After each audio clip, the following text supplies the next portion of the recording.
ஆமா சார். அப்படியே பண்ணிடுவோம். நீங்க வந்த உடனே அதை பத்தி பேசிடலாம். ஆமா மேடம். என்ன உங்ககிட்ட ஒரு ரெக்வெஸ்ட். என்ன சார் ரெக்வெஸ்ட் அதுதான் பெரிய வார்த்தைலாம் பேசுறீங்க? என்ன விஷயம்னு சொல்லுங்க. நீங்க கேட்டதை செஞ்சு கொடுக்க தானே நான் இருக்கேன். எங்களுக்கு ஒரு சில கோரிக்கைகள் இருக்கு மேடம். அதெல்லாம் நீங்க நிறைவேற்றி கொடுக்கணும். அசோசியேஷன்ல அதை சட்டமா கொண்டு வரணும். என்னன்னு சொல்லுங்க.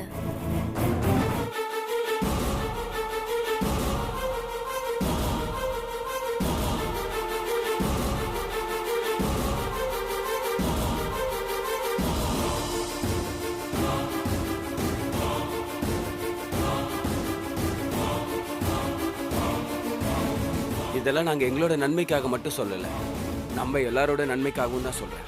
பார்த்து செய்யுங்க.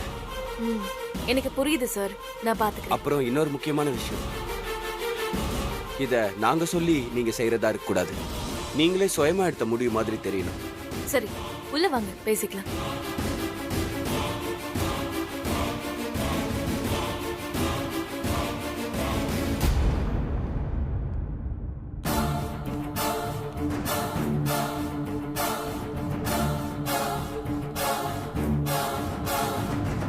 வணக்கம். வணக்கம் மேடம். எல்லாரும் எப்படி இருக்கீங்க? நல்லா இருக்கும் மேடம். இப்ப நான் சொல்ல போற விஷயத்தை கேட்டு இன்னும் சிறப்பா இருக்க போறீங்க. சொல்லுங்க மேடம். நம்ம அசோசியேஷன்ல நான் புதுசா ஒரு சில ரூல்ஸ் எல்லாம் கொண்டு வர போறேன். அது எல்லாமே உங்க நன்மைக்காக தான். அதுக்கு நீங்க எல்லாம் ஆதரவு தரணும். முதல்ல நீங்க என்ன விஷயம் சொல்லுங்க. ஆதரவு தரதா வேணாமான்னு நாங்க முடிவு எடுக்கிறோம். இங்க இருக்கிற எல்லாருமே காலேஜ் நடத்துறோம். ஆனா அதை எதுக்காக நடத்துறோம்? என்னமா கேள்வி இது? பசங்களை படிக்க வைக்க தானே.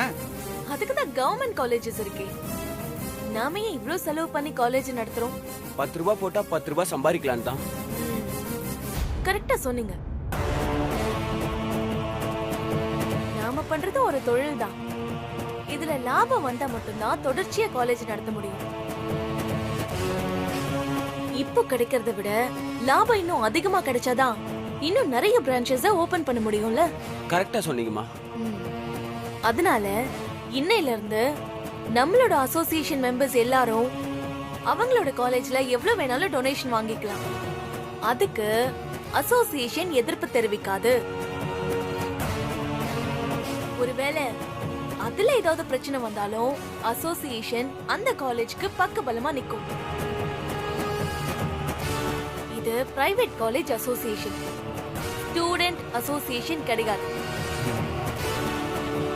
நமக்கு நம்மளோட நலன் தான் முதல்ல முக்கியம். அதுக்கப்புறம் தான் மத்தவங்கள பத்தி நாம யோசிக்கணும். நாமளே கஷ்டப்பட்டு காலேஜ் நடத்திட்டு இருக்கோம். இதுல அத சேவையா செஞ்சிட்டு இருந்தா நம்ம நிலைமை என்ன ஆகுறது? வித்யா அதெல்லாம் தப்புன்னு சொன்னாங்க. அதிகமா டொனேஷன் வாங்கினா அசோசியேஷன்ல இருந்தே நீக்கி வைக்கணும்னு சட்டம் போட்டாங்க. அதெல்லாம் நேத்து கதை. அவன் இப்ப தலைவரா இருக்காளா? அவ ஒரு கைதி, கொலை பண்ணிருக்கா, ஜெயிலுக்கு போக போறா. அவ போட்ட சட்டத்தை எல்லாம் நம்ம ஃபாலோ பண்ணிட்டு இருக்க முடியுமா? நீங்களும் அந்த குடும்பத்தை சேர்ந்தவங்க தானே. நீங்களே இப்படி பேசினா எப்படி? அதுக்காக போய் சொல்ல முடியுமா? அவ தப்பு பண்ணிருக்கால. இதெல்லாம் பாவம் இல்லையா? ஒரு ஸ்டூடெண்ட கொலை பண்றதை விட இது ஒண்ணும் பெரிய பாவம் இல்ல. ஒருவேளை வித்யா நிரபராதி நிரூபிச்சு வெளில வந்தா இப்ப நீங்க தற்காலிக தலைவரா தான் இருக்கீங்க. அதை மறந்துடாதீங்க. அவ திரும்பி வரமாட்டா. அதுக்கு சான்ஸே இல்ல. ஒண்ணு அவளுக்கு தூக்கு தண்டனை கிடைக்கும், இல்ல ஆயுள் தண்டனை கிடைக்கும். 2 நாள்ல எதுன்னு தெரிஞ்சிடும். அதுக்கப்புறம் நான் தான் நிரந்தர தலைவர். எனக்கு பெரும்பான்மையான ஆதரவு இருக்கு.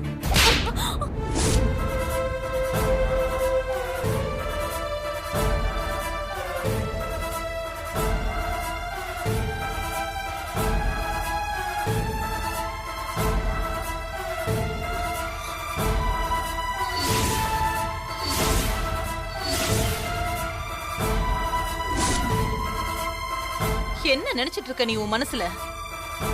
இந்த சீட்ல உட்காந்துட்டா பெரிய இவளா நீ? தொலைச்சிருவேன். யார பத்தி என்ன பேசிட்டு இருக்க? இப்ப அவங்க எங்க தலைவர், அவங்களே அடிப்பீங்க நீங்க? ஓ, என் முன்னாடி நின்னு மூச்சு விடுறதுக்கே பயப்படுற ஆளுங்க நீங்க. நீங்கெல்லாம் சவுண்ட் விடுறீங்களா? என்ன பழசெல்லாம் மறந்துருச்சா? பழைய ஃபைல்ஸ் எல்லாம் இன்னும் கூட என்கிட்ட இருக்கு.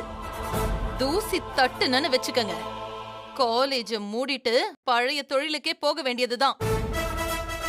வாய மூடிக்கிட்டு பேசாம இருக்கணும், சரியா? எல்லாரும் சேர்ந்துகிட்டு இவளுக்கு கொம்பு சீவி விடுறீங்களா?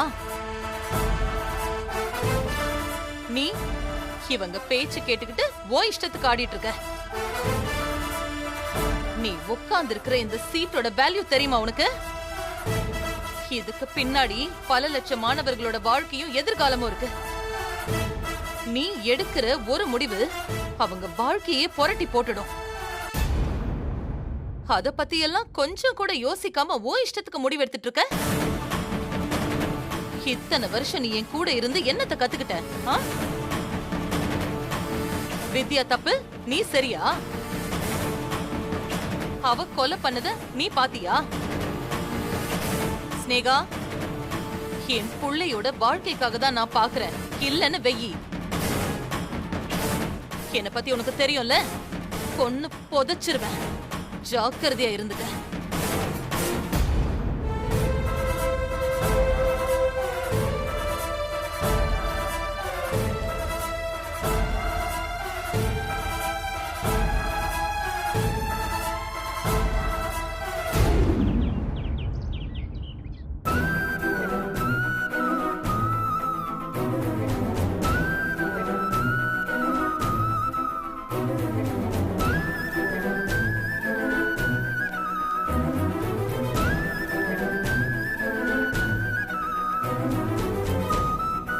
அம்மா, சாப்பிட வாங்கம்மா. இல்ல, எனக்கு பசிக்கல மனசா. எனக்கும் வேணாமா. எப்பவும் இதையே சொல்லிட்டு இருந்தா எப்படிப்பா? அப்போ சமைச்ச சாப்பாடெல்லாம் நம்ம என்ன பண்றது? வித்யா அன்னைக்கும் எதுவும் ஆகாதுப்பா. அவங்க நிரபராதின்னு நிரூபிச்சு திரும்ப வருவாங்க. நம்ம குடும்பத்து மேல விழுந்த கலங்கத்தையும் தொடைப்பாங்க. இந்த மாதிரி சூழ்நிலைலாம் அவங்களுக்கு ஒண்ணும் புதுசு இல்லப்பா. நீங்க அதையே நினைச்சு கவலைப்பட்டுட்டு இருக்காதீங்க. அப்பா, நீங்க வாங்க, வந்து சாப்பிடுங்க. வித்யாவே தைரியமா தான் இருக்கா. வாங்க அம்மா, வாங்க. அம்மா வாங்கம்மா. அப்பா நீங்களும் வாங்க. போய் சாப்பிடுங்க.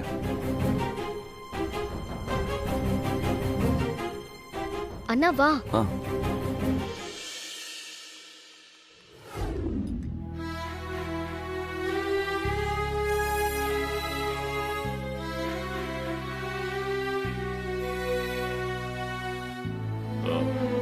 வித்யா எப்படிடா சாப்பிடுறா? சாப்பாடு ஏதாவது வாங்கி கொடுத்தியா? அப்பா, என்னால முடிஞ்ச வரைக்கும் ஹோட்டல்லே வாங்கி கொடுத்துட்றேன். அப்புறம் மற்ற நேரம் ஸ்டேஷன்லயே வாங்கி கொடுக்குறாங்கப்பா. வீட்டு சாப்பாடு வேணும்னு கேட்டா சமைச்சு எடுத்துட்டு போகணும்ப்பா.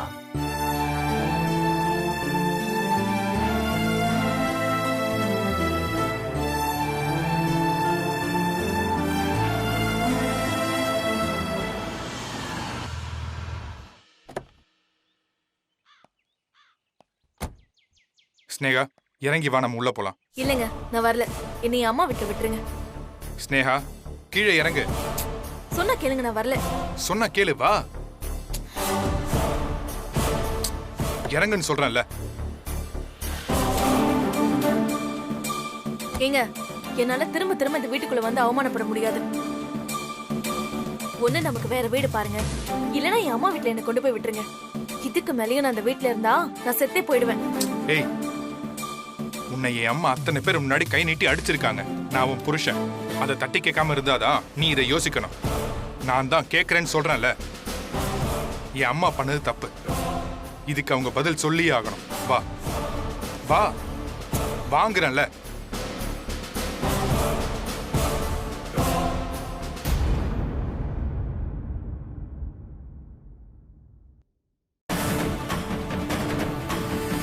அம்மா,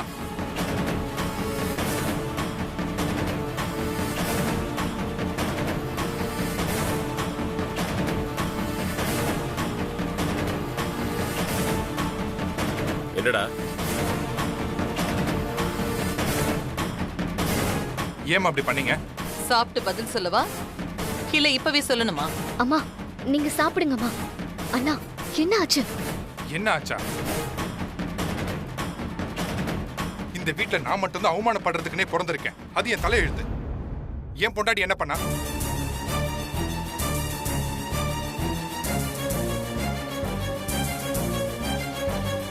அவளை எதுக்கு அசோசியேஷன்ல வச்சு அம்மா அடிச்சாங்க?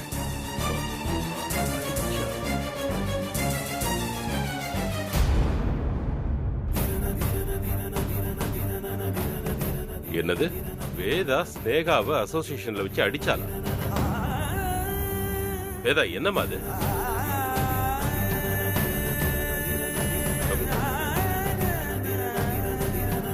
அம்மா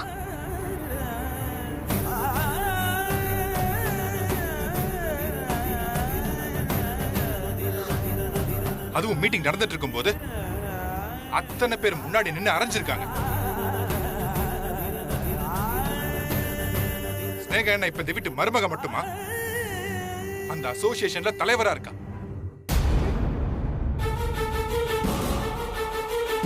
அவள போர்ட் மெம்பர்ஸ் முன்னாடி அரைஞ்சா இவளை பத்தி என்ன நினைப்பாங்க? இவளுக்கு எப்படி மரியாதை கொடுப்பாங்க? நான் உங்க புள்ள. என்ன அடிங்க திட்டுங்க, எல்லா உரிமையும் உங்களுக்கு இருக்கு. ஏன் பொண்டாட்டிய நீங்க எப்படி அடிக்கலாம்? அந்த உரிமை உங்களுக்கு யார் கொடுத்தது? என்ன நடந்துச்சுன்னு தெரியாம பேசாத விஜய். என்ன வேணா நடந்திருக்கட்டுமா? அதுக்காக அடிப்பீங்களா? அண்ணா அம்மா என்ன செஞ்சாலும் அதுல ஒரு நியாயம் இருக்கும். உனக்கு தெரியாதா? என்ன நியாயம்? என் பொண்டாட்டி என்ன கொலை பண்ணாளா இல்ல கொலை அடிச்சிட்டாளா? நேர்மையா ஒரு பதவிக்கு போயிருக்கா. அதெல்லாம் உங்களுக்கு பிடிக்கல? ஆமாடா, எனக்கு சுத்தமா பிடிக்கல. அப்படி சொல்றா? அப்போ நீ சொல்லிதான் அம்மா அதெல்லாம் செஞ்சாங்களா? டேய், அம்மா அண்ணி அடிச்சதுக்கும் எனக்கும் எந்த சம்மந்தமும் கிடையாது. ஆனா எனக்கு அவங்க பதவிக்கு வந்தது பிடிக்கல. பாருங்க எப்படி ஓபனா சொல்றாருன்னு பாருங்க. ஏய் சஞ்சய், நீ வேற ஏன்டா பிரச்சனையை பெருசாக்க? அப்பா என்னப்பா பேசுறீங்க? இதெல்லாம் பேசிதான் பார்க்கணும், இல்லைன்னா என் தலையை வெடிச்சிடும். அப்பா அந்த பதவியில இருந்தது வித்யா. இப்ப அவ தப்பே செய்யல. ஆனா பாருங்க, அவ ஸ்டேஷன்ல உட்கார்ந்திருக்கா. அப்பா அவ இந்த குடும்பத்துல ஒருத்தி. இது எதை பத்தியுமே கொஞ்சம் கூட யோசிக்காம அந்த பதவி கிடைச்ச உடனே ரொம்ப சந்தோஷமா போய் உட்காந்துட்டாங்க. மனசுல கொஞ்சம் கூட வருத்தம் இல்லாம அதை ஸ்வீட் கொடுத்து கொண்டாடிட்டு இருக்காங்க. இதெல்லாம் பார்க்கும்போது எனக்கு எவ்வளவு கஷ்டமா இருக்கும். எல்லாத்தையும் விட இவ்வளவு நாள் நம்ம எல்லாம் ஒன்னாதான் வாழ்ந்தோமான்னு எனக்கு சந்தேகமா இருக்கு. நீ வேற நாங்க வேற குடும்பம் ரெண்டு ஆயிடுச்சுல, அதை மறந்துட்டியா? ஆமாடா, குடும்பம் ரெண்டாயிடுச்சு. சொத்து எல்லாத்தையும் பிரிச்சாச்சு. அதுக்காக நான் உன் தம்பி இல்லைன்னு ஆயிடுமா? நான் உன் கூட பிறந்தவன் இல்லைன்னு ஆயிடுமா? டேய், நம்ம 2 பேரும் ரத்த பந்தம்டா. உனக்கு ஒண்ணுனா எனக்கு இப்பவும் துடிக்கும். எனக்கு ஒண்ணுனா உனக்கு துடிக்காதா? அவ்வளவு கல்லு மனசா உனக்கு? பதில் சொல்றா. இப்ப அது பிரச்சனை இல்ல. அம்மா என் பொண்டாட்டி எதுக்கு அடிச்சாங்க? அவ என்ன செஞ்சான்னு தெரியாம பேசாத. அம்மா அவ என்னமோ செய்யட்டும். நீங்க எதுக்கு கை நீட்டி அவளை அடிச்சீங்க? எடை, யாருகிட்ட என்ன பேசுறடா? வேதா என்ன வித்யாவை அடிச்சது இல்லையா? ஏன் உன் பொண்டாட்டிய கூட முன்னாடியே அடிச்சிருக்கா. இதுல தப்பு. ஓஹோ, தப்பு பண்ண உங்க பொண்டாட்டிக்கு நீங்க சப்போர்ட் பண்ணலாம். அந்த மாதிரி தானே நான் என் பொண்டாட்டிக்கு சப்போர்ட் பண்ணிட்டு இருக்கேன். நான் அவளை அடிச்சேன். அதுக்கு இப்ப என்ன செய்யணுங்கிற? அம்மா நீங்க பண்ணது தப்பு இல்லையாம்மா? இல்ல, தப்பே இல்ல. பாத்தீங்களாங்க, நான் தான் அப்பவே சொன்னனே, இந்த வீட்ல நியாயமே இல்ல. இவங்க கிட்ட இருந்து அதெல்லாம் எதிர்பார்க்கவே முடியாது. இந்த குடும்பம் மொத்தமும் வித்யாவை பத்தி மட்டும் தான் யோசிக்கிறாங்க. அந்த வித்யா மட்டும் தான் இங்க எல்லாருக்கும் முக்கியம். அவதாங்க இந்த வீட்டு கொலசாமி. நாம தான் நாய் மாதிரி உங்க காலை சுத்தி சுத்தி வந்துட்டு இருக்கோம். நம்ம என்ன செஞ்சாலும் இந்த குடும்பத்துல இருக்கிறவங்க எல்லாருக்குமே தப்பா தான் தெரியும். அம்மா அண்ணி என்னமோ பண்ணாங்க, அதுக்காக எதுக்குமா அடிச்சீங்க? என்ன பிரச்சனையா இருந்தாலும் வீட்டுக்கு கூட்டிட்டு வந்து பேசிருக்கலாம்ல. அசோசியேஷன்ல வச்சு அடிப்பீங்கம்மா.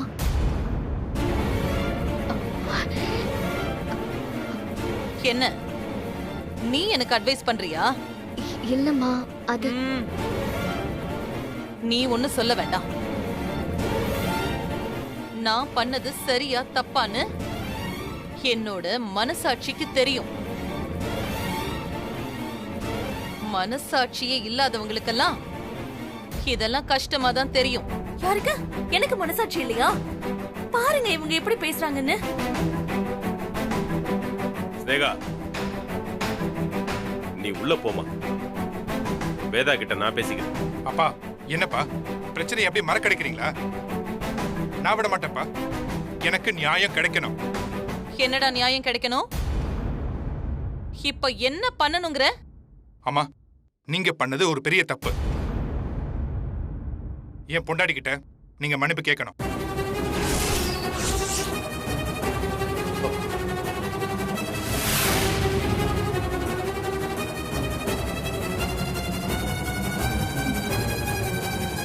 டேய், யாருகிட்ட யாரு மன்னிப்பு கேட்கறது? என்னடா பேசுற விஜய்? விளையாடுறியா நீ? டேய், நீ பண்றதெல்லாம் ரொம்ப தப்புடா.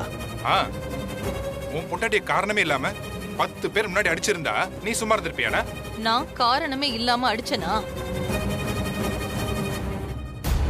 உன் பொண்டாட்டி உன்கிட்ட நான் அவளை அடிச்சத மட்டும்தான் சொன்னாளா, இல்ல எதுக்காக அடிச்சேன்னு சேர்த்து சொன்னாளா? உங்களுக்கு ஸ்னேகா வித்யா இருந்த இடத்துல இருக்கிறது பிடிக்கல, அதுக்காக நீங்க அவளை அவமானப்படுத்திட்டு இருக்கீங்க. அப்படின்னு அவ உன்கிட்ட சொன்னாளா? அத நீ நம்புறியா? அம்மா, இப்ப அவன் என்ன சொன்னாலும் நம்புவாமா? இத பாரு, வித்யாவோ ஸ்னேகாவோ 2 பேர்ல யார் அந்த பதவியில இருந்தாலும் எனக்கு அது பெருமைதான். வெளியில எல்லாரும் வேதாவோட மருமகன்னு பொதுவா தானே சொல்லுவாங்க. ஆனா அந்த பதவியில இருந்தா என்ன பண்றோம் ஏது பேசுறோங்கிறது ரொம்ப ரொம்ப முக்கியம். அப்படி என்னமா பேசினா அவ?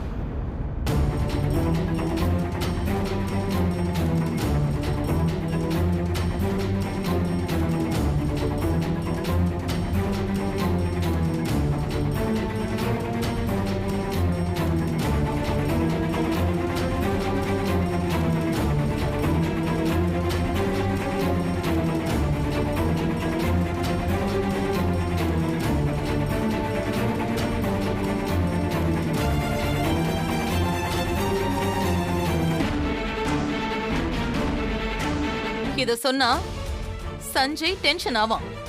மறுபடியும் பிரச்சனை அதிகமாகும்னு தான் நான் அமைதியா இருந்தேன். அது மட்டும் இல்ல, அந்த பதவியில இருந்துகிட்டு தப்பு தப்பா இவ முடிவெடுத்துட்டு இருக்கா. இதுதான் இவ என் பேரை காப்பாத்துற லட்சணம். வித்யா எடுத்த முடிவால பல பிரச்சனைங்க வந்தாலும் அவ தப்பா எந்த ஒரு முடிவையும் எடுக்கல. பல பேருக்கு நல்லது பண்ற மாதிரி தான் அவ முடிவெடுத்தா. ஆனா இவ டேய், சும்மா கேட்கறதுக்கெல்லாம் பதில் சொல்றா, இப்ப பேச. அத்தனை பேர் முன்னாடி தான் இவ வித்யாவை பத்தி கேவலமா பேசினா. அப்ப அத்தனை பேர் முன்னாடி தானே அவளுக்கு தண்டனையும் கொடுக்கணும். அதனாலதான் அவளை நான் அடிச்சேன். என் பசங்க மனசுல என்கிட்ட இருக்கிற நேர்மையும் உண்மையும் கொஞ்சமாவது ஒட்டிட்டு இருக்கும்னு நான் நம்புறேன்.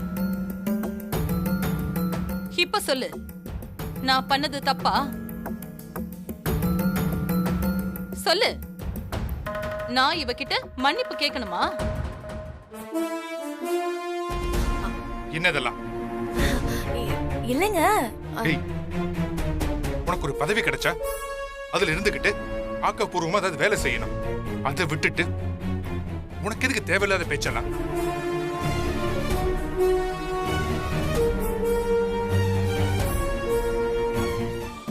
இப்படி ஒரு தப்பு பண்ணிட்டு நீ எல்லாம் நியாயம் கேட்கிற. இப்ப நான் அம்மா கிட்ட என்னன்னு பேசுறது? டேய் விஜய், உங்க அம்மா எப்பவும் சரியாதான்டா இருப்பா. இப்போ அது புரிஞ்சுக்கோ.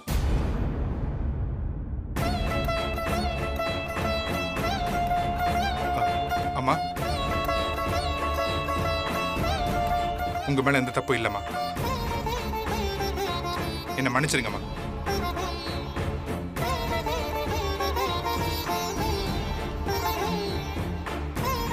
ஏய் உள்ள போ போ.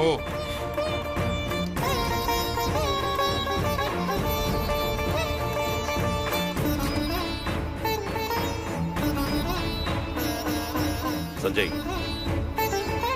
நீ ஒன்னும் வருத்தப்படாதடா. இல்லப்பா, எனக்கு வருத்தமெல்லாம் இல்ல.